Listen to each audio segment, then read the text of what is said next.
Have more on the shooting throughout the show, but we are following other news as well, including a new way to fight bullying. A new nonprofit group has opened its doors in Greendale. This after a bomb threat was actually called into the high school there. Yeah, the student who did that said he did it because he was severely bullied, he claims. Well, tonight, this new group has a unique theory on how to help kids like him. Fox 6's Brett Bagansky is here to tell us more about it. Brett? Ted and good evening. It's a program made up of educators, police officers, doctors, and counselors. While it has no affiliation with the school district, Greendale Against Bullying says districts have their hands tied, and this way to solve this problem is through mediation. It comes in all forms, whether it be physical, verbal, or through a computer, but they have one thing in common. You guys are getting harassed, you guys are getting abused. It's tearing into the fiber of our children. In Greendale, bullying came to the forefront when a 17-year-old senior at Greendale High School called in a fake bomb threat.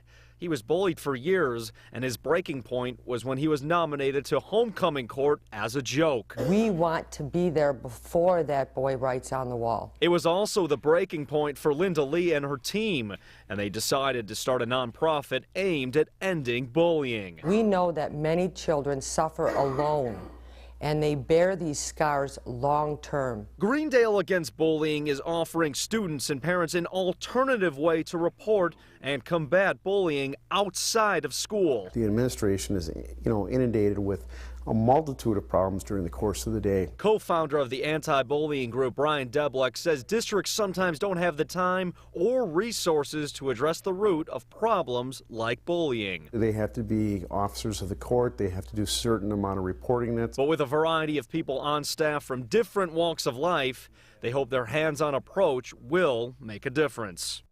And the group has already started with meetings with students and parents. So far, they feel their methods have been effective, and we have more information about Greendale Against Bullying on our website, fox6now.com. You have to salute their efforts. Anyone trying to stop what is a real problem in our schools.